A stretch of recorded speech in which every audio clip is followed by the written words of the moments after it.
అమ్మ మహాలక్ష్మి,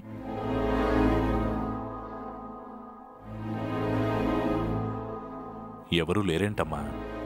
రూమ్లో ఉన్నారు మావయ్య. గౌరీ పూజ బాగా జరిగిందా?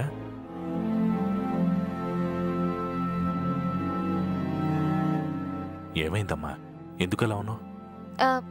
ఏం లేదు మావయ్య, పెళ్లి పనులు చేసి అలసిపోతేను కొంచెం టైర్డ్గా ఉన్నానంతే. సరే, అను ఎక్కడుంది? టెర్రస్ మీద ఉంది మావయ్య.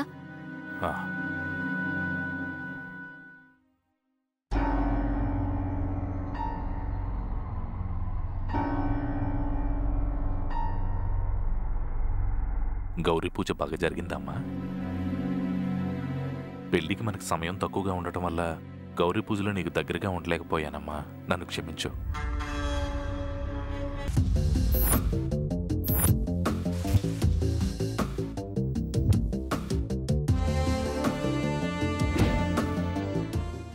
జై,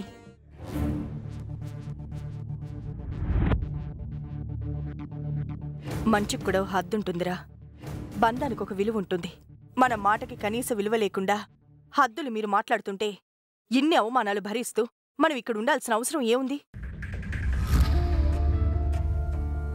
మనం ఎందుకింత తప్పన పడుతున్నామో ఒకసారి కాకపోతే ఒకసారైనా ఆలోచిస్తే చెప్పొచ్చు. చిన్న పిల్లాడైతే కొట్టి చెప్పొచ్చు. కానీ మనం చెప్పింది ఏమాత్రం అర్థం చేసుకోకుండా మూర్ఖంగా గుడ్డిగా ఆ సిద్ధార్థని నమ్ముతుంటే ఏమని చెప్తాం? వాడు మంచివాడు కాదని ఎలా ఒప్పిస్తాం?